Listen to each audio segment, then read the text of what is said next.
Let us start with the previous year question based on the stoichiometry, यानी जो last class तक हमने जो भी डिस्कस किया था उस पे कुछ क्वेश्चन डिस्कस कर लेते हैं, फिर आगे हम कुछ टॉपिक्स पढ़ेंगे। यहाँ पर लिखा हुआ है galenite is a partially oxidised by passing the air. ठीक है, मेटलर्जी जब आप पढ़ोगे तो what is the galena, this is the PbS. ठीक है, इनिशियल 9-10 स्टैंडर्ड में आपने पढ़ा हुआ है कि पीबीएस यानी roasting. What this process? It is the roasting. Partially oxidized by passing the air, the weight of the PG. The roasting होगा तो it is going to be formed, यानी PB produce. ये भी पता है तो आपको पता है PB produce हुआ है and it is going to be formed sulfur dioxide. ये पता चल गया है PB plus SI. ये देखा ना the weight of PB produce. PB produce लिख दिया ना PB produce. तो यदि PB produce हुआ है तो बाकी रिमेनिंग क्या हो जाएगा? Sulphur dioxide. सिंपल है। ओके, आपसे बोला गया है कि पर केजी ऑफ ऑक्सीजन, पर केजी ऑफ ऑक्सीजन यानी पर केजी का मतलब 1000 ग्राम, तो मैं बोलूंगा 1000 अपॉन 32 मोल हो जाएगा। इसका हो जाएगा 1000 अपॉन 32 मोल। ठीक है, अब आप देखो ये 1 मोल है, ये 1 मोल है, बैलेंस इक्वेशन है, तो डायरेक्टली मैं बोलूंगा 1000 it is the mass given, 1 KG का मतलब 1000 ग्राम, तो weight upon molar mass is a mole. ठीक है, 1000 बाय 32, तो आपका यहाँ पर पीबी पूछा है तो इसके मोल भी क्या हो जाएगा? 1000 बाय 32 मोल आ जाएगा। ठीक है, this is the mole, this is the mole and what is the formula of a mole? Weight upon atomic mass, weight upon atomic mass. Atomic mass क्या है? पीबी का 207, तो weight is equal to 207,000 into 32, तो wait कितना आ जाएगा?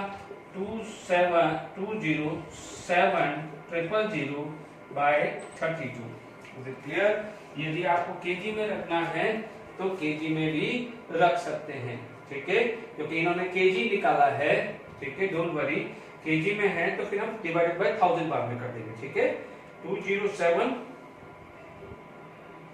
है ना, divided by 32, ये आ रहा है 6.46 केजी।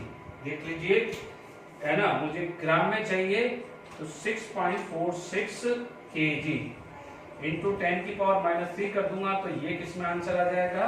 केजी में आ जाएगा। क्लियर? तो आप देख लीजिए कितना सिंपल जेडब्ल्यू एडवांस का क्वेश्चन है। क्लियर? तो आप देख लीजिए एडवांस है, एडवांस मतलब एक अच्छे लेवल का क्वेश्चन है, कंसेप्ट क्लियर है। 1 मोल विल प्रोड्यूस 1 मोल, तो पहले मैंने क्या करा?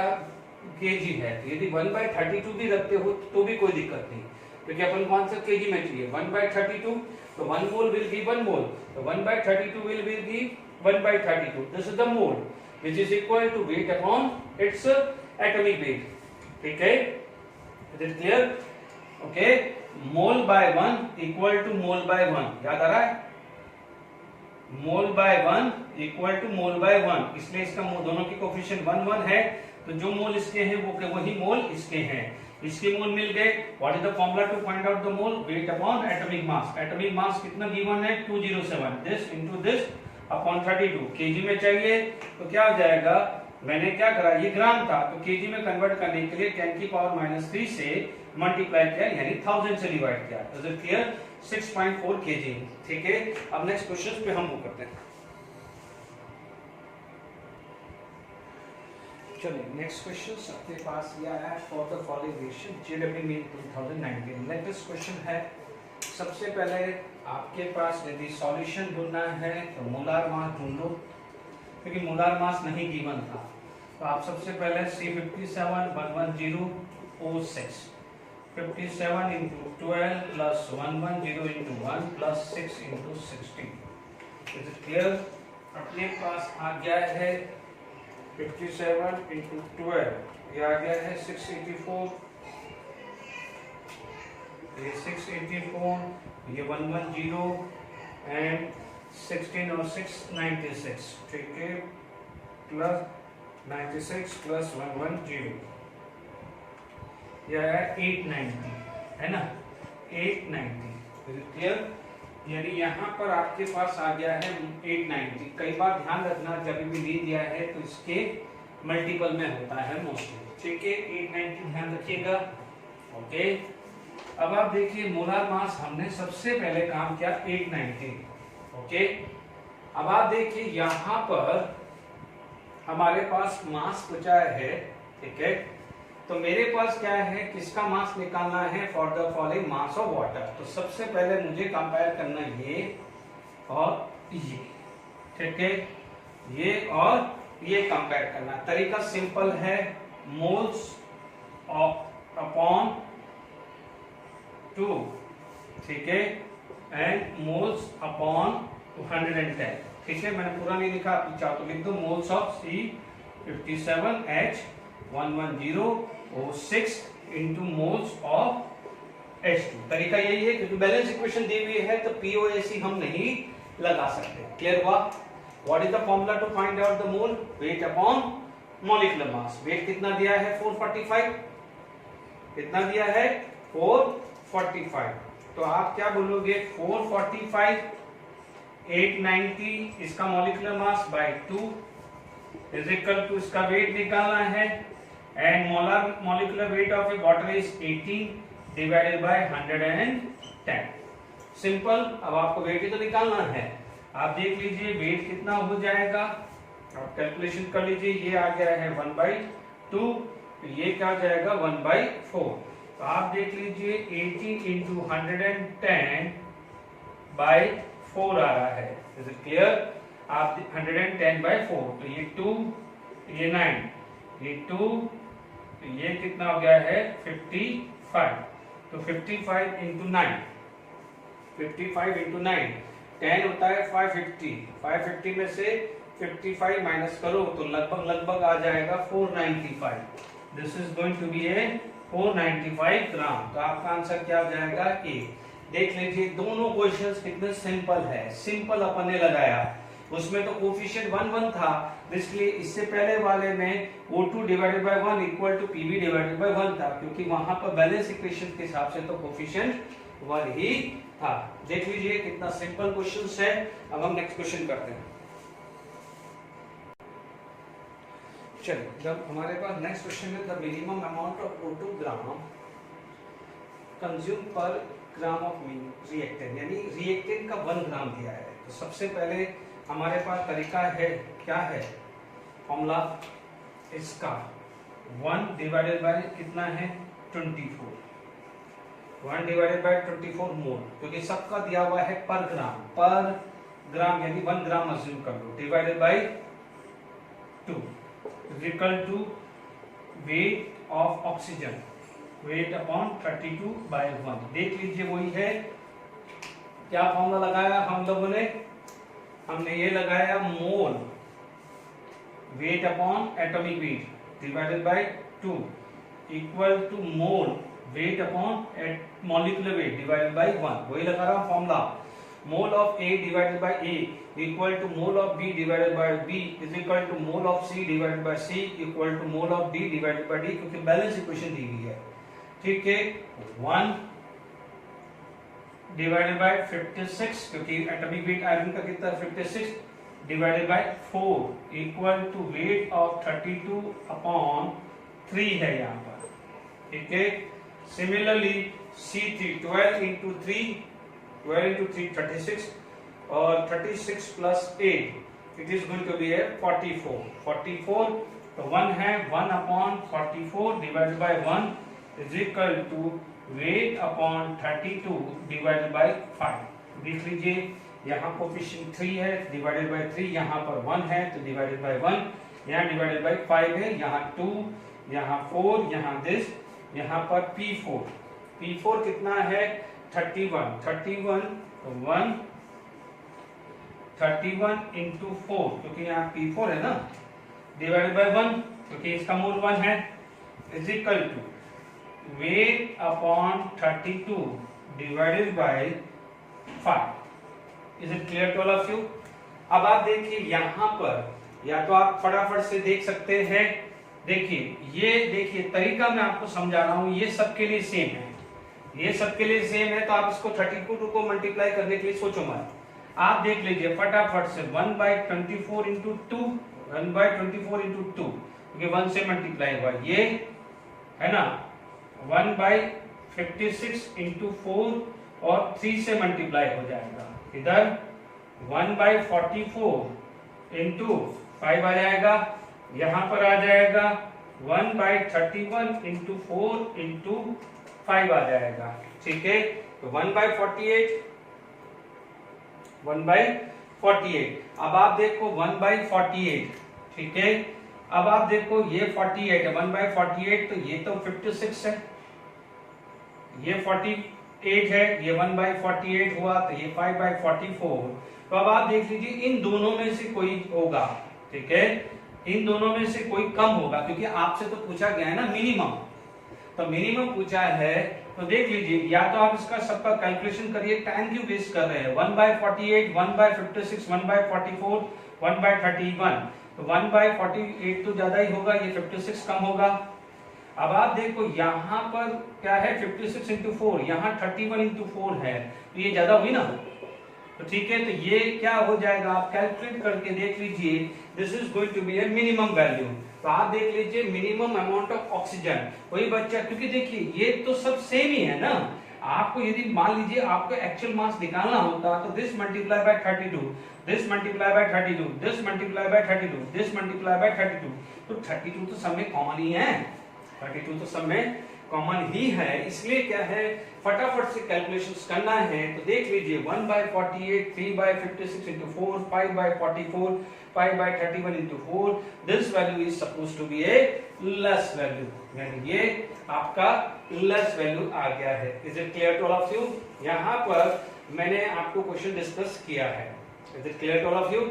चलिए अब आप देखिए, हमने यहाँ पर कुछ 3 क्वेश्चन डिस्कस किए हैं स्टोइचियोमेट्री पे, जो आपको बताता है कि कितना इजी इसके अंदर कंसेप्ट है। Is it clear? तो आपको ध्यान रखना है, पीओएसी लगाना है, एक अनबैलेंस है और बैलेंस है, तो mole of A divided by A, mole of B divided by B and mole of C divided by C आता है। Is it clear to all of you? ठीक है, अभी मान लीजिए हमारे पास एक और क्वेश्चन डिस्कस करते हैं, तो आपको एक कॉन्फिडेंस बढ़ता है। चलिए, ये आपका क्वेश्चन था जीडब्ल्यू में 2007, जीडब्ल्यू में 2007 में पूछा गया था आपका, ठीक है। तो यहाँ पर आपका ये आ गया है जीडब्ल्यू मेंस 2007, बहुत अच्छा क्वेश्चन है, इसलिए मैं लिख आया हूँ यहाँ पर। इसके अंदर mole to mole concept, mole to volume, volume to volume, सारे कंसेप्ट पे बेस क्वेश्चन है इसमें, ठीक है। यहां पर लिखा है 1 by 1 लेते हैं, 6 litre HCl aqueous is consumed for every 3 litre hydrogen. आप देख लीजिए यहां पर यदि मैं बात करूं तो देखिए यहां मेरा 6 लीटर, यहां पर मेरा 3 लीटर। अब कोई बच्चा बोलेगा तो शायद वो राइट कर देगा, क्योंकि ये बोलेगा कि सर HCl के मोल कितने हैं 6 एंड हाइड्रोजन के मोल कितने हैं 3, तो 3 मोल हाइड्रोजन तो 6 मोल हाइड्रोजन, तो 3 लीटर तो 6 लीटर। आप बोलेगा कि सर इसके अंदर गेल-लोसिक्स लॉ लगा सकते हैं, क्योंकि गेल-लोसिक्स लॉ क्या बोलता है कि जो मोल का रेशियो होगा वही वॉल्यूम का रेशियो होगा, ठीक है। तो इसके हिसाब से तो यदि बच्चा ढंग से नहीं पढ़े तो वो इसको टिक कर सकता है, पर ध्यान दीजिए ये क्या है, aqueous, it is not a gas, it is not a gas. यदि वो गैस नहीं है तो गैसेस लॉ लगेगा कहां से, क्या था कि equal volume of A gas having equal number of mole. तो यहाँ गैस नहीं है, नो डाउट हाइड्रोजन गैस है, बट यहाँ पर HCl गैस लिखा होता, HCl गैस लिखा होता तो वी कैन टिक राइट। तो ये क्या हो गया है, wrong, because it is not a gas, ठीक है। 36 litre hydrogen is produced every regardless temperature and pressure for every moles that react, ठीक है, फॉर एल्यूमिनियम। मतलब यहां पर आपको लिखना था फॉर एल्यूमिनियम या ऑफ एल्यूमिनियम, ठीक है, ये एल्यूमिनियम था बट नहीं लिख पाया। तो आप देख लीजिए, आ जाइए balance equation, 2 mole 2 mole will give 3 mole, 2 mole will give 3 मोल। तो यहाँ पर आपके पास 2 मोल है, तो यहाँ पर कितना आ गया 3 मोल। तो आप बोलोगे 2 मोल में 3 मोल, तो 1 में कितना आ जाएगा 1.5 मोल। देख लीजिए 2 मोल में 3 मोल, तो 1 में कितना आ जाएगा 1.5 मोल। अब 1.5 इंटू 22.4, फटाफट से बोलोगे कि सर 33.6 लीटर तो आना चाहिए। यही हुआ ना कि भाई 2 मोल के लिए 3 मोल, 1 के लिए 1.5 मोल, तो 1.5 मोल हाइड्रोजन आ तो रहा है 22.4, बट ध्यान दीजिए ये लिखते तो है, पीछे लिखते हैं एसटीपी। क्या लिखते हैं एसटीपी, बट यहाँ पर क्या लिखा है regardless temperature and pressure. Regardless temperature and pressure यानी टेम्परेचर प्रेशर का कोई लेना देना नहीं है, पर ऐसा नहीं है। आप 22.4 लीटर 1 मोल लेंगे कब, जब टेम्परेचर प्रेशर एसटीपी कंडीशन होगी। तो इस वजह से रिगार्डलेस टेम्परेचर एंड प्रेशर नहीं लिखा है। यदि यही एसटीपी लिखा होता तो यस हम राइट कर देते। ध्यान दीजिएगा, ठीक है। 67.2 litre hydrogen at STP produce for every moles of aluminium that react, वो तो दिख ही गया है। अभी 1 मोल के लिए 1.5 है, तो वो 33.6। यदि यहाँ पर ये इसी स्टेटमेंट में ये 33.6 लीटर लिखता तो हम राइट दे देते, तो ये भी पॉसिबल नहीं है। Is it clear to all of you?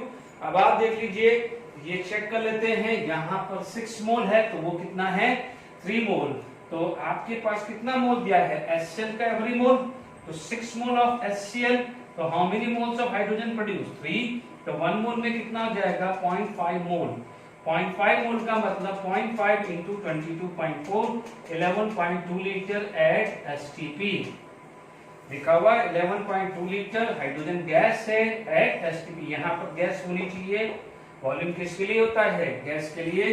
तो ध्यान दीजिए इसके अंदर मोल टू मोल है ना, मोल टू वॉल्यूम या वॉल्यूम टू वॉल्यूम, ये वाले सारे कंसेप्ट एक बार रिवाइज हो गए हैं। This is a very good question, इसलिए मैं आपके लिए लेके आया हूँ।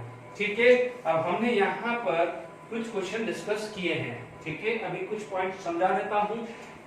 अब आप देखिए यहाँ पर कुछ चीजें आएगी जो आता है परसेंटेज यील्ड या परसेंटेज प्योरिटी। ठीक है, ये बेस पे भी क्वेश्चन आ जाता है, परसेंटेज प्योरिटी या परसेंटेज यील्ड। ठीक है, तो यहां पर आपके पास क्या हो जाता है, एक वर्ड आता है परसेंटेज यील्ड। ठीक है, अब आप देखो परसेंटेज यील्ड क्या जाएगा, सिंपल डेफिनेशन लिखता हूं, actual amount upon theoretical amount produced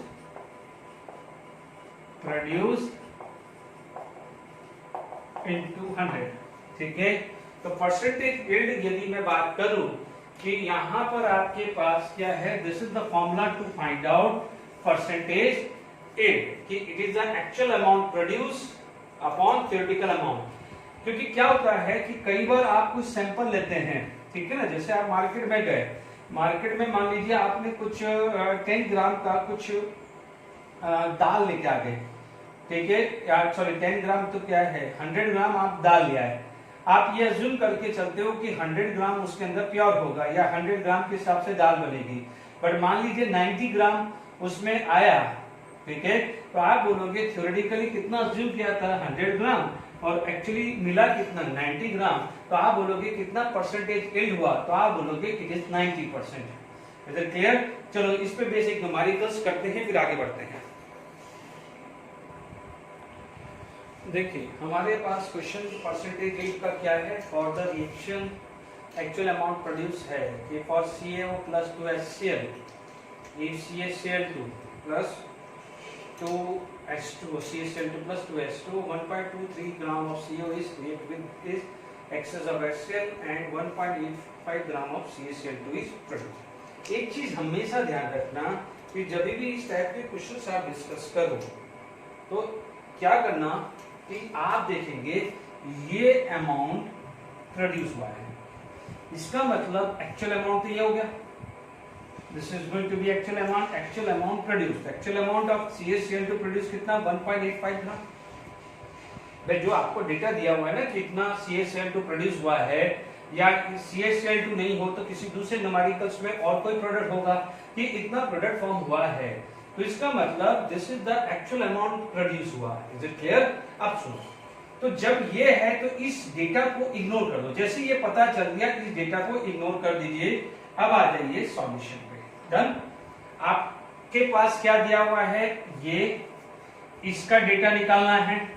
समझना, थोड़ी देर के लिए भूल जाओ कि ये क्वेश्चन है, थोड़ी देर के लिए भूल जाओ कि ये क्वेश्चन है। आपका क्वेश्चन ये बन गया है कि what is the amount of CaCl2 produce when the 1.23 gram of calcium oxide is react with excess of HCl। Excess of HCl का मतलब जितना इसको चाहिए उतना है, तो आप इसके लिए तो सोचे मत। आपके पास ये डेटा गिवन है और ये अननोन है, ठीक है, ध्यान रखना। तो अब आप देखिए क्या है इसका मोल, इसका मोल आया mole of CaO equal to mole of CaCl2, दोनों के मोल इक्वल है। मोल ऑफ CaO क्योंकि 1 कोफिशिएंट है, डिवाइडेड बाय 1 डिवाइडेड बाय 1, ठीक है। वेट कितना गिवन है, कैल्शियम ऑक्साइड का वेट कितना गिवन है 1.23। कैल्शियम ऑक्साइड का होता है, कैल्शियम का होता है 40, कैल्शियम का कितना होता है, एटॉमिक मास ऑफ कैल्शियम 40 और atomic mass of oxygen is 16, यानी ये 56 आ गया, ठीक है। उसके मोल्स मुझे मास निकालना है, ठीक है, मास निकालना है, मास ऑफ CaCl2। बट ध्यान रखना ये थ्योरेटिकली है, आप बोलोगे थ्योरेटिकली क्योंकि हम ये अज्यूम करके चल रहे हैं कि ये पूरा का पूरा यदि ये रिएक्शन करता है तो इतना मास प्रोड्यूस होना चाहिए, ठीक है। अब आप देखो कैल्शियम क्लोराइड, क्लोराइड का Cl2 का कितना होता है 35.5 111, चेक कर लीजिएगा 111। अब आप देखिए यहां पर आपके पास मास ऑफ CaCl2 क्या होना चाहिए था 1.23 into 111 by 56। ये वैल्यू जब आप कैलकुलेट करेंगे तो 1.23 into 111 डिवाइडेड बाय 56, ये वैल्यू आ रही है 2.43 ग्राम। Is clear? तो 2.438 ग्राम मिल कितने दी है 1.85, आना कितना चाहिए था इतना। तो अब आप देखिए यहां पर आपका परसेंटेज यील्ड की बात है, तो देखिए परसेंटेज यील्ड, तो आप बोलोगे percentage yield, okay. Actual mass कितना है 1.85। आप बोलोगे सर ये 2.48, इस लाइन में कहीं भी 2.48 लिखा हुआ है? नहीं लिखा है ना, तो आपने क्या लिखा है 1.85 ग्राम मिला है, तो आप बोलोगे 1.85 ग्राम upon 2.438 into 100। Is it clear? यहां पर आपका क्या आ जाएगा percentage yield 1.85 divided by 2.438 into 100, यह रहा है लगभग 75.88%। कितना आ रहा है ये वैल्यू 75.88%। क्योंकि देखिए यदि 100% अभी तक जितने भी न्यूमेरिकल्स कर रहे थे वहां पर आप 100% यील्ड लेके चल रहे थे, यानी इतना मिलना चाहिए। क्लियर? तो परसेंटेज यील्ड भी क्लियर हो गया, आपको दिया होगा, ध्यान रखना कंफ्यूजन मत होना। आपको जो भी मास किसी प्रोडक्ट का दिया हुआ है, किसी भी मास प्रोडक्ट का दिया है वो है एक्चुअल मास, यानी वो है actual mass.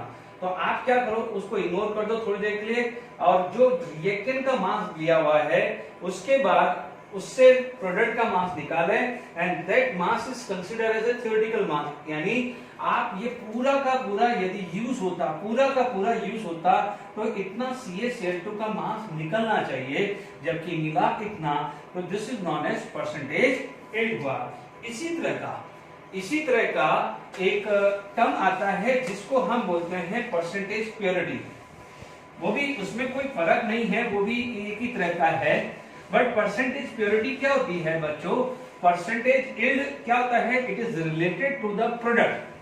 Percentage yield it is related to the product and percentage जो प्योरिटी है वो किसी के लिए भी हो सकती है, रिएक्टेंट के लिए भी हो सकती है या प्रोडक्ट के लिए भी हो सकता है। Is it clear? तो अब आप देखो यहां पर यदि एक नेक्स्ट आ जाता है परसेंटेज प्योरिटी, यदि आपसे कुछ आ जाए परसेंटेज प्योरिटी, जैसे आपको बोलेगा 90% प्योरिटी, 85% प्योरिटी, तो आप देखिएगा percentage purity, it is the formula आपका आ गया percentage purity, it is equal to mass of sample या मास ऑफ actual substances या mass of substances and mass of impure sample into 100, mass of substances and mass of pure, ठीक है, into 100 या mass of, ठीक है, ये ध्यान रखना इसमें परसेंटेज प्योरिटीज आ जाती है, ठीक है।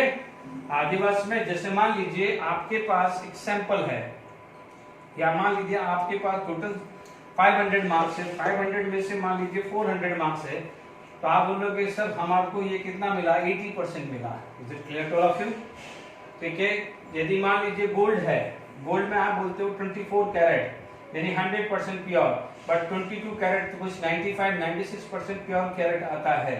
इसका मतलब क्या हुआ कि आपके पास टोटल जो है 22 कैरेट का मतलब क्या है, टोटल जो मास है 100, टोटल मास है 100, मान लीजिए उसमें 95 ग्राम गोल्ड का है, तो आप बोलोगे इट इज 95% प्योर होता है। चलिए हम बात करते हैं कि sample of CaCO3 is 50% pure on heating 1.12 litre of CO2 at P is obtained at amount of impurities and residue left is, मान लीजिए इसमें हमें निकालना है। ध्यान दीजिए यहाँ पर आपके पास क्वेश्चन है CaCO3 will give CaO plus CO2, ठीक है। CO2 गैस होता है, ये सॉलिड होता है, सॉलिड, और गैस एस्केप हो जाएगी क्योंकि आपको क्या निकालना है, रेसिड्यू लेफ्ट, रेसिड्यू लेफ्ट, ठीक है। अभी हम क्या करते हैं, अभी यहाँ पर परसेंटेज प्योरिटी के बारे में कोई बात नहीं करते हैं, परसेंटेज प्योरिटी के बारे में बात नहीं करते हैं। आप बोलोगे 1.12 लीटर, इसका मोल देखेंगे, समझिए यहाँ पर ये 1 मोल है, ये 1 मोल प्रोड्यूस कर रहा है, ठीक है, 1 मोल है। तो अभी हमारे पास क्या है, दोनों का जब हमारे पास बैलेंस इक्वेशंस है तो दोनों को कंपेयर करने का तरीका क्या है, दोनों को कंपेयर करने का तरीका क्या है, आप इसके मोल ढूंढ लीजिए। इसके मोल है 1.12 डिवाइडेड बाय 22.4, तो इसके मोल आ गए 0.05 मोल। अब आप देखो मुझे अमाउंट ऑफ इम्प्योरिटीज निकालना है, तो 0.05 मोल है तो इसके भी 0.05 मोल होंगे, क्योंकि moles of CaCO3 by 1 equal to moles of CO2 by 1। तो जो कार्बन डाइऑक्साइड के मोल होंगे वही मोल CaCO3 के होंगे, और मान लीजिए कैल्शियम ऑक्साइड के भी वही मोल आ जाएंगे। Is it clear? क्योंकि सबके 1 है, इसका डेटा गिवन है 0.05, तो ये भी 0.05, ये भी 0.05 आएगा। बात खत्म, ठीक है। अब हमें निकालना है मास, ठीक है, मास निकालना है।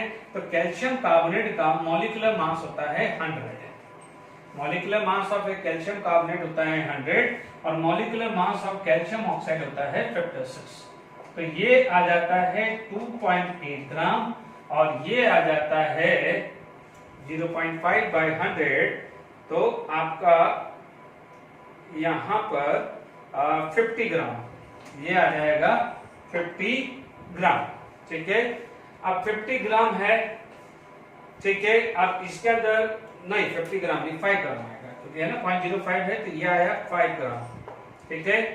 तो अब आप देखिए यहां पर 5 ग्राम था, ठीक है, 5 ग्राम। जब ये 5 ग्राम क्या होगा, प्योर, समझिएगा 5 ग्राम प्योर होगा तभी इसने 0.05 मोल CO2 प्रोड्यूस किया होगा, ठीक है। अब हमारे पास इसका मतलब इसके अंदर 5 ग्राम इम्प्योरिटीज होगी, तभी तो उसका टोटल आएगा 10 ग्राम, और 10 ग्राम का 50% ही तो प्योर होगा। Is it clear? आप बोलोगे कि सर कैसे? आप सोचो कि इसके अंदर जितना प्योर फॉर्म है, आपको ये पता है कि मेरे को 1.12 लीटर CO2 मिला है, तो आप बोलोगे कि इतने मोल लेने के लिए इतना मोल CaCO3 जाना चाहिए। पॉइंट क्लियर हुआ? इसका मतलब कितना हुआ? 5 ग्राम कैल्शियम कार्बोनेट विल प्रोड्यूस 0.05 मोल। इतना तो मानते हैं ना, 5 ग्राम, यानी ये 5 ग्राम। अब आप देखो आपका क्या है, मास ऑफ सब्सटेंसेस 5 ग्राम है। मास ऑफ सब्सटेंसेस क्या है? 5 ग्राम। ठीक है, मास कितना है? 5 ग्राम। अब वो कितना है? 50% प्योर, यानी इसका जो भी मास होगा, ओरिजिनल मास का 50% इक्वल टू 5 ग्राम, तो ओरिजिनल मास कितना होगा? 10 ग्राम होगा।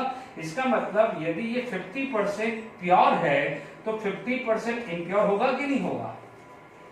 यदि 50% प्योर है तो 50% क्या होगा? इम्प्योर होगा। तो टोटल कितना हुआ? 50% प्योर प्लस 50% ही इम्प्योर। यदि 50% यदि 5 ग्राम है तो इम्प्योरिटीज भी 5 ग्राम ही होगा। तो दोनों का जो टोटल कितना होगा? 10 ग्राम होगा कि नहीं होगा? Is it clear to all of you? तो चीजों को समझिए, बहुत अच्छा क्वेश्चन है बाप। ठीक है, तो आपसे पूछा जाए अमाउंट ऑफ इम्प्योरिटीज, तो अमाउंट ऑफ इम्प्योरिटीज क्या बोलोगे? 5 ग्राम। अमाउंट ऑफ इम्प्योरिटीज कितनी मिली हमें? 5 ग्राम। अमाउंट ऑफ इम्प्योरिटीज कितनी मिली? 5 ग्राम। अब पूछा है रेसिड्यू लेफ्ट। ठीक है, अमाउंट ऑफ इम्प्योरिटीज कितनी मिली? 5 ग्राम। रेसिड्यू लेफ्ट देख लीजिए, वापस बता रहा हूं, मेरे को ये डेटा फिक्स है, यानी प्योर CaCO3 ये देगा। ठीक है, यानी 0.05 मोल, जब 0.05 मोल CaCO3 डिकम्पोज होगा तभी 0.05 मोल मिलेगा। 0.04 मोल का मतलब 5 ग्राम। यानी आपका ये बोला सैंपल, ये सैंपल इज 50% प्योर, तो this is the mass of calcium carbonate, this is not a mass of sample. तो आप क्या बोलोगे? यदि 50% प्योर है तो 50% ही इम्प्योर है, यानी जितना प्योर फॉर्म है उतना का ही उतना इम्प्योर फॉर्म होगा। तो टोटल कितना हुआ? 5 + 5 10 ग्राम। यदि 10 ग्राम सैंपल है तो उसका 50% प्योर है, तो उसी का 50% क्या है? इम्प्योर है। समझ में आया कि नहीं आया? तो 5 ग्राम इम्प्योरिटीज आ गई। अब आप देखो ये तो खत्म हो चुका है, क्यों? क्योंकि ये तो क्या हुआ? इसमें कन्वर्ट हो गया, क्योंकि दिस इज द रिएक्टेंट, ये 100% ये इनमें कन्वर्ट हुआ। ये क्या थी? गैस, ये तो उड़ गई, गैस तो उड़ गई। बचा क्या? 5 ग्राम बचा क्या? 5 ग्राम इम्प्योरिटीज और 2.8 ग्राम कैल्शियम का ऑक्साइड, क्योंकि कैल्शियम ऑक्साइड तो सॉलिड है, तो सॉलिड तो कंटेनर में होगा कि नहीं होगा? तो आपके पास जो भी रेसिड्यू आएगा वो आ जाएगा 5 + 2.8, it is going to be 7.8 gram. यानी ये वैल्यू कितनी आ जाएगी? 7.8 gram. Is it clear to all of you? Okay, अब आप देखिए इसी चीज में आपको क्लियर हो गया होगा रेसिड्यू। रेसिड्यू यानी बच जाना। ठीक है, रेसिड्यू यानी बच जाना। रेसिड्यू क्या क्या बचा? कैल्शियम ऑक्साइड प्रोडक्ट साइड बच गया था और इम्प्योरिटीज रिएक्टेंट साइड बची हुई थी। Is it clear to all of you? चलिए अब आप देखिए यहां पर क्वेश्चन आ जाता है। ठीक है, what is the mass of calcium oxide and CO2 produce from 100 gram calcium carbonate sample if it is 90% pure. अब समझिए 90% प्योर है, इसका मतलब 10% इम्प्योर है। ठीक है, यानी जब भी आप ये सॉल्यूशन करोगे तो आप क्या बोलोगे कि आप बोलोगे मास या एक्चुअल मास ऑफ CaCO3 सबसे पहले निकाल दो। सैंपल का मास कितना है? 100, उसमें प्योर कितना है? 90%। तो आपको क्या बोलोगे? 90 ग्राम मिल जाएगा। ठीक है ना? कई बार आप मार्केट जाते हैं, मार्केट्स में से मान लीजिए कुछ वेजिटेबल लाते हैं, मान लीजिए वेजिटेबल आपने जो बैलेंस में रखी वो 100 ग्राम हुई, घर पे आया तो उसमें से जो वेजिटेबल है 90 ग्राम है और 10 ग्राम क्या है? वो कचरा है, वो आपने डस्टबिन में फेंक दिया है। तो जो भी वेजिटेबल बनेगी, वो सब्जी बनेगी, वो 90 ग्राम की तो बनेगी, 10 ग्राम की थोड़ी बनेगी। वो तो 10 ग्राम वेस्ट है, वो तो आपने फेंक दिया। वैसे ही समझ लीजिए। अब आप देखो CaCO3 give CaO plus CO2, ठीक है, CaO प्लस CO3। तो आप क्या बोलोगे, यहां पर सबके मोल सेम है, तो मैं क्या करूंगा, यहां पर लिख दूंगा मोल। मोल यानी मेरे पास मास कितना है, एक्चुअल मास मेरा 90 है, ठीक है, 90/100, ठीक है, शुड बी इक्वल टू, इसका वेट मुझे निकालना है, इसका 56। ध्यान दीजिए, मोल 1 है ना, moles of this divided by 1 should be equal to moles of this divided by 1, यही फॉर्मूला है ना। इसका मास कितना है, 90 निकाला ना, क्योंकि 90% पोस्ट मोलार मास दिस, इसका मास कितना है, divided by 56, this is the mole by 1, mole by 1। तो आप देख लीजिए weight of CaCO3, weight of CaO कितना मिल जाएगा, आप देख लीजिए 90 into 56 डिवाइडेड बाय 100, ये आया 50.4, ये आया है 50.4 आया, ये ग्राम आया, ठीक है।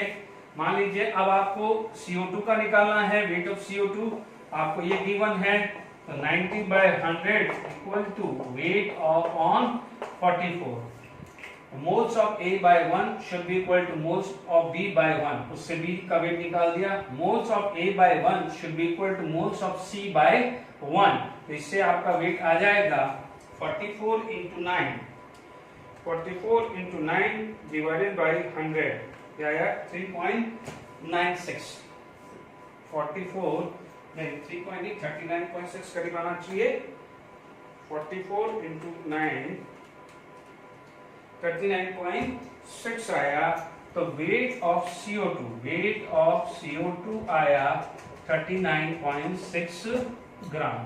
Is it clear? तो परसेंटेज प्योरिटीज का कैसे यूज करते हैं वो मैंने एक दो एग्जांपल्स आपको दिए हैं, ठीक है। इसके बाद मान लीजिए आपके पास कुछ क्वेश्चंस ऐसे कुछ एक दो क्वेश्चंस और डिस्कस करते हैं, ठीक है।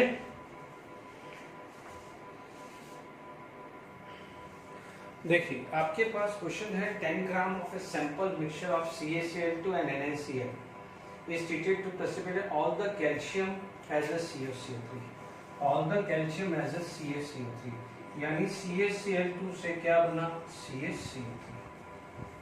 This CaCO3 is heated to convert all the calcium to CaO, ठीक है, and the mass of CaO is 1.62 ग्राम, ठीक है। और आपसे पूछा जाए what is the percentage mass of CaCl2। अब आप देखिए आपसे इसका मास पूछ रहा है और उसको मास यदि मैं इसको x ग्राम मांग लूं, इस मास को यदि मैं x ग्राम मांग लूं तो x divided by 10 into 100 percentage of CaCl2 आ जाए।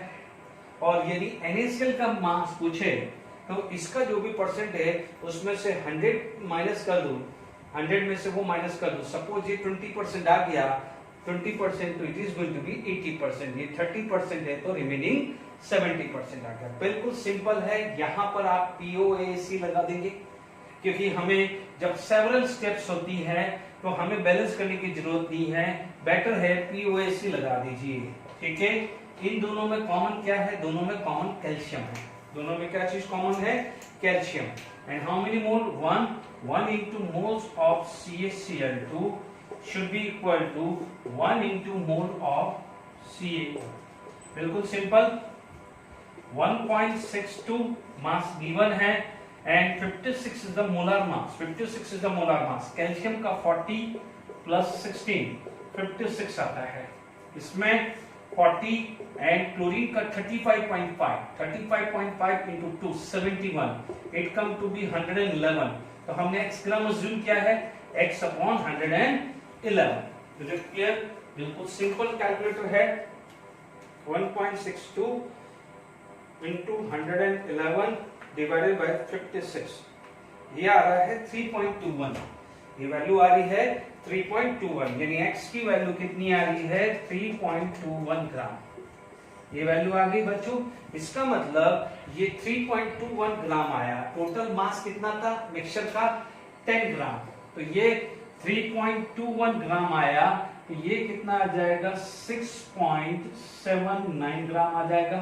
तो तो यदि आपसे परसेंटेज पूछा है, क्या क्वेश्चन पूछा है, परसेंटेज मास ऑफ CaCl2, देखो ये क्वेश्चन से मास ऑफ CaCl2 भी पूछ सकता है, तो जरूरी नहीं है ये डेटा देके मास इसका भी पूछ लेगा, ठीक है ना। कल को ये पूछ लेगा कि व्हाट, ये पूरा डेटा बोलेगा, आपसे बोलेगा the percentage of mass of NaCl, या what is the mass of CaCl2, what is the mass of NaCl, what is the percentage of CaCl2, what is the percentage of NaCl, कुछ भी पूछ सकता है। ध्यान रखना है मिक्सचर में, तो आपको तरीका याद है, आपको एक ही चीज लगानी है, किस कौन नोन है और कौन अननोन है, बीच में क्या है मतलब नहीं है। नोन और अननोन में POAC लगा दो, सिंपल। क्या चीज कॉमन है, calcium, 1 into moles of this, 1 into moles of this, X निकाल दिया। अब आप देखो सैंपल का कितना मास था, 10 ग्राम, तो परसेंटेज तो सिंपल आ गया 3.21 परसेंटेज। यदि मैं पूछूं, मैं बोलूं percentage of CaCl2, percentage of CaCl2 in sample, mass of 10 and sample का मास कितना था 10 into 100, तो कितना आ गया 32.1 परसेंटेज। यदि उसका पूछ ले, NaCl का पूछ ले, परसेंटेज ऑफ NaCl पूछ ले, तो आप क्या बोलोगे 6.79 into 100 into 10, it's come to 67.9 percentage.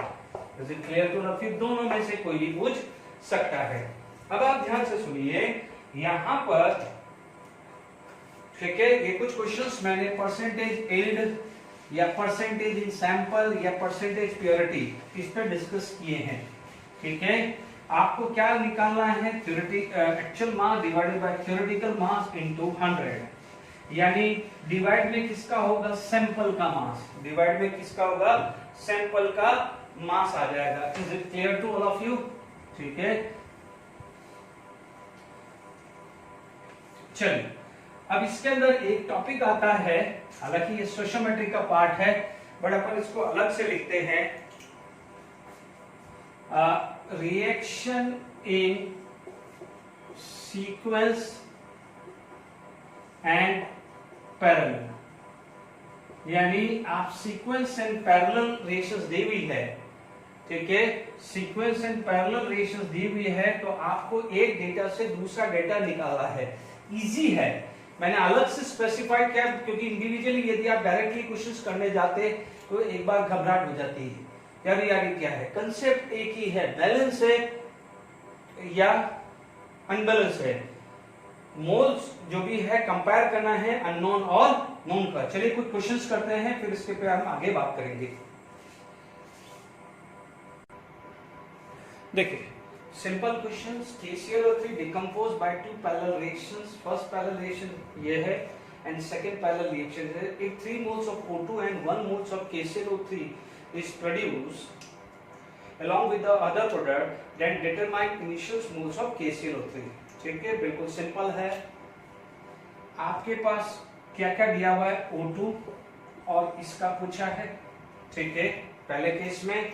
दूसरे केस में क्या दिया है, KClO4 और आपसे ये पूछा है, ठीक है, यानी ये गिवन है तो ये पूछा है। तो आप देख लीजिए ये 3 मोल्स है, आपसे को निकालना क्या है, इनिशियल मोल्स ऑफ KClO3।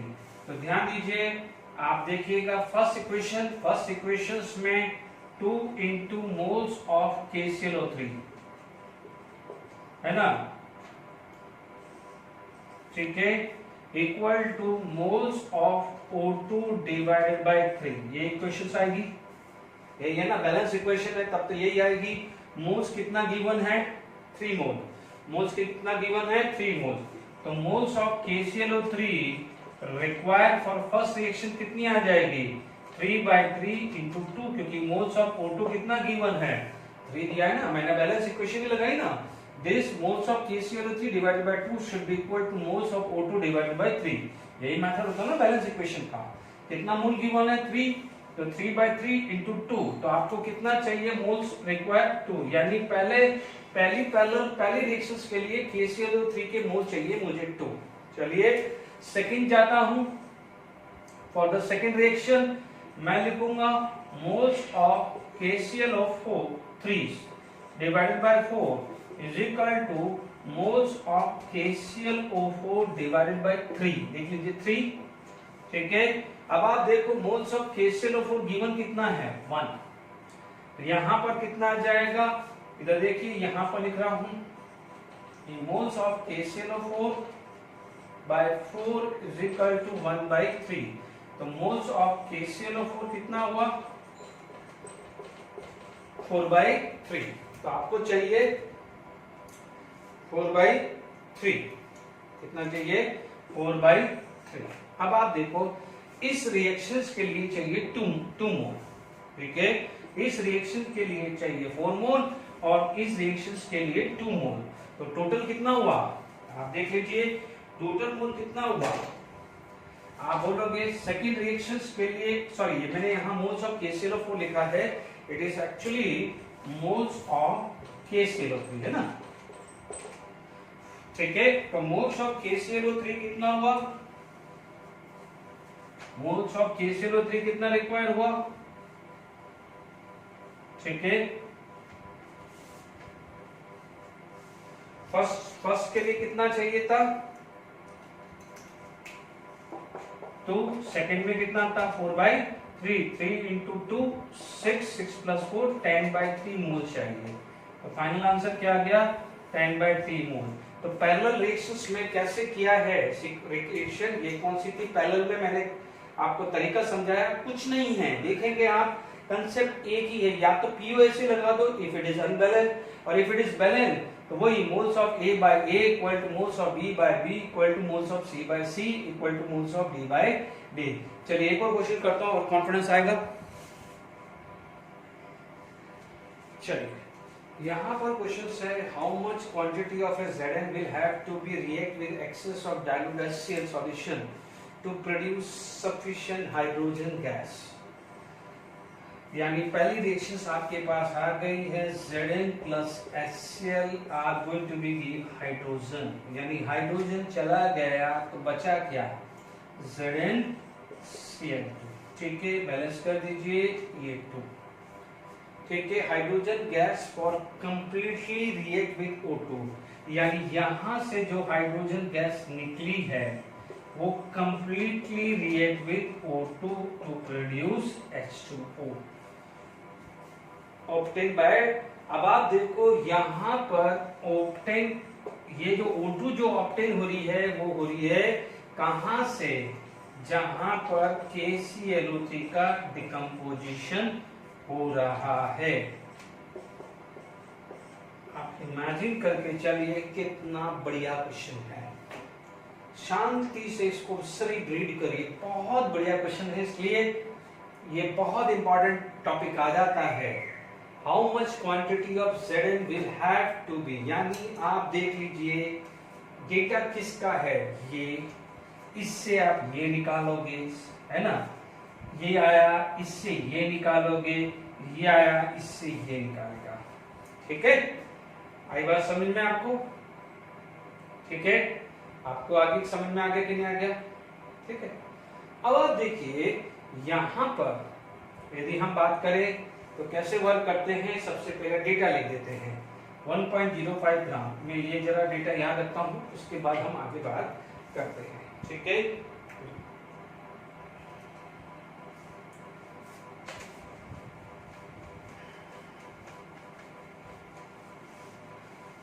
देखिए हो सकता है कुछ बच्चे एकदम जरा ये 3 स्टेप देख के घबरा होंगे कि अरे यार ये कैसे होगा क्या होगा, बट मैंने आपको एक चीज समझा चुका हूं कि सबसे पहले कभी भी घबराओ मत। सबसे पहले आपको यदि बैलेंस इक्वेशन दी हुई है तो सबसे बेस्ट तरीका है, देखिए 1 बाय 1 करते हैं, आराम से है क्वेश्चन पहले वाले के लिए, क्योंकि आपका पास डेटा क्या है पहले आप चेक करो, इन दोनों को कंपेयर करना है। तो आप क्या बोलोगे, फर्स्ट में moles of Zn by 1 equal to moles of H2, ठीक है, दोनों में 1 1 है तो लिखा नहीं, ठीक है। सेकंड में आ जाओ, आपको यहां से ऑक्सीजन है और वो ऑक्सीजन हाइड्रोजन, तो यहां पर सेकंड में क्या हुआ मोल्स ऑफ, या मैं 2 लिख देता हूं, यहां 1 कर देता हूं, तो यहां 2H2O कर देता हूं, तो moles of H2 by 2 equal to moles of O2 by 1, ये कर दूं सेकेंड इक्वेशन के लिए। थर्ड इक्वेशन के लिए क्या लिखूंगा, moles of KClO3 by 2 is equal to moles of oxygen by 3। बढ़िया क्वेश्चन है। आप सोचिए कि आपको डेटा इसका दिया हुआ है और इसका निकालना है, और आपके पास चैनल है A equal to B, B equal to C, C equal to D, तो क्या आप इसको कोरिलेट नहीं कर सकते इन तीन इक्वेशन को यूज करके? सिंपल है ना? क्या है, आप देखोगे अरे यार ये क्या है, ये साथ बोल रहा है, इससे ये प्रोड्यूस हुआ, इससे ये प्रोड्यूस हुआ। जब ये दोनों रिएक्शंस कर रहा है तो इन दोनों की क्वांटिटी सफिशिएंट है, यानी यहां जो ऑक्सीजन चाहिए और यहां जो हाइड्रोजन चाहिए दोनों सफिशिएंट है, दोनों सफिशिएंट है। भाई बस में लैंग्वेज में देख लीजिएगा। ओके, अब आइए, यहां पर मेरे पास थोड़ी देर के लिए मेरे पास यहां से मोल्स ऑफ O2 ये आ गया 3/2 इंटू मोल्स ऑफ KClO3, ये रिलेशन से मेरे पास आ गया। ठीक है, मैंने इस रिलेशन का यूज कर लिया। अब आप देखो moles of O2 is equal to half into moles of H2, तो यहां मोल्स ऑफ O2, इस मोल्स ऑफ O2 की जगह मैं लिख सकता हूं, मोल्स ऑफ O2 की जगह मैं क्या लिख सकता हूं, देख लीजिए, मोल्स ऑफ O2 की जगह मैं लिख सकता हूं half into moles of H2 equal to 3/2 moles of KClO3 लिख सकता हूं, ये भी यूज होगा जी मैंने। ठीक है, अब moles of H2 is equal to moles of zinc, तो ये 2 से 2 कैंसिल, तो यानी मोल्स ऑफ H2 क्या हुआ, मोल्स ऑफ H2, तो मोल्स ऑफ H2 से क्या हो जाएगा, मोल्स ऑफ जिंक, क्योंकि दोनों सेम है, should be equal to 3 into moles of KClO3 होगा। Is it clear to all of you? देख लीजिए, आराम से आ गया है। अब आप देखिए ये 3 मोल्स क्या आ जाएगा, मास की कितना गिवन है 5.104 122.5। ठीक है, आप कैलकुलेट कर दीजिए, आपके पास 5.104 इंटू 3 डिवाइडेड बाय 122.5, ये आ रहा है 0.125, ये वैल्यू आ रही है 0.125 gram, sorry mole, moles of zinc मांगा है ना, मोल्स ऑफ जिंक 0.125 मोल। ठीक है, मोल्स ऑफ जिंक, ठीक है, मोल्स ऑफ जिंक ये आया। इन केस मास पूछते हैं, यदि मास पूछा तो आप क्या बोलोगे, mass of zinc equal to moles of zinc multiply by 65। 65 is the atomic weight of zinc, into 65 करो, इनटू 65 तो आ रहा है 8.125, ये आ जाएगा 8.125 gram, 8.125 gram. Very good question, 8.125 gram आ गया। Is it clear to all of you? देखा आपने कितना बढ़िया क्वेश्चन है। मैं एक ही चीज लगा रहा हूं, इससे पहले वाले क्वेश्चन में कितने भी बड़े क्वेश्चन है, पीओएससी या बैलेंस इक्वेशन का यूज कर दो। टारगेट क्या है, एक ही टारगेट है। क्वेश्चन क्या था, मास ऑफ जिंक निकालना था या मोल ऑफ जिंक निकालना था, और आपको गिवन कितना था। टारगेट एक ही चीज है, मोल्स ऑफ नोन और मोल्स ऑफ अननोन को कोरिलेट कर दो, बस इतना ध्यान रखो। ठीक है, बैलेंस इक्वेशन हो तो कैसे कोरिलेट करते हैं, और अनबैलेंस इक्वेशन है तो पीओएससी का कैसे यूज करते हैं, वो क्लियर हो गया। ठीक है, अब मान लीजिए मैं आपको एक क्वेश्चन दे देता हूं, एक और करा देते हैं जो सिंपल है, तो आपको इजीली समझ में आ जाएगा।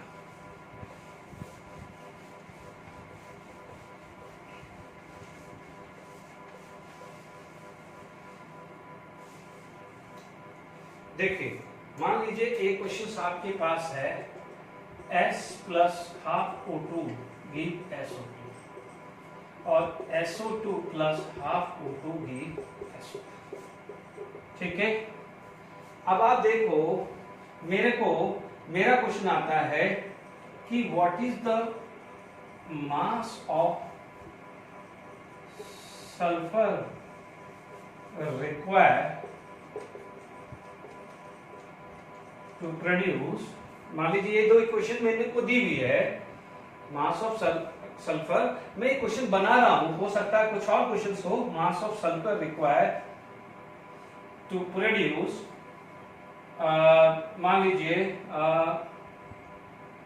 To produce 8 gram of sulphur trioxide, ठीक है, सपोज ये आ जाए, या 8 ग्राम पूछ ले, या मोल ऑफ सल्फर आ जाए। मैंने ये क्वेश्चन समझाने के लिए किया है, कोई बच्चा बोलेगा कि दिस प्लस दिस डायरेक्टली भी तो कर सकते हैं, वो भी है चीज वही है, ठीक है ना। तो आप देख लीजिए आपके पास कौन है, नोन ये है और अननोन ये है, कोरिलेट कर दो, ठीक है, आप कोरिलेट कर सकते हो। तो आप देख लीजिए ये मोल, मान लीजिए आप इन दोनों में क्या है, इसमें सल्फर डाइऑक्साइड है, तो मैं बोलूंगा कि मोल्स ऑफ सल्फर डाइऑक्साइड, मैं बोलूंगा सेकेंड इक्वेशन से लिखूंगा mole of SO2 is equal to mole of SO3। First equation में लिखूंगा moles of SO2 is equal to mole of sulphur. It imply that moles of sulphur is equal to moles of SO3। ये हुआ ना, दोनों equations को correlate करके, ये first ये सेकंड है, तो ये सेकंड में ये था, फर्स्ट में ये था। तो मोल्स ऑफ सल्फर, तो सल्फर में मास निकालना है, सल्फर का एटॉमिक मास होता है 32। मोल्स ऑफ SO3 ये कितना है 8, इसका कितना होता है 80, तो मास कितना हुआ, मास ऑफ सल्फर 32/10 यानी 3.2 ग्राम आया कि नहीं। Is it clear to all of you? तो ये क्वेश्चंस आपके बोर्ड लेवल पे भी बन सकते हैं question. Is it clear? I hope आपको परसेंटेज प्योरिटीज, परसेंटेज एल्ड या किसी भी सैंपल के अंदर परसेंटेज निकालना है, या रिएक्शन पैरेलल रिएक्शंस हो या सीक्वेंस, इसे क्या बोलते हैं सीक्वेंस। फर्स्ट वाला एग्जांपल में पैरेलल था, सीक्वेंस में मींस यहां से ये प्रोड्यूस हुआ, यहां से ये प्रोड्यूस हुआ, लाइन में आएंगे, ये सीक्वेंस रिएक्शन। तो सीक्वेंस या पैरेलल में कैसे आप मोल कंपेयर करते हैं, मेथड एक ही है, पीओएसी अप्लाई करो अनबैलेंस के लिए। If it is balance, mole of A by A equal to moles of B by B equal to moles of C by C equal to moles of D by D। Okay, thank you very much. Next lecture में हम limiting reason पढ़ेंगे, तब तक ये complete कर दीजिएगा। Okay, thank you very much.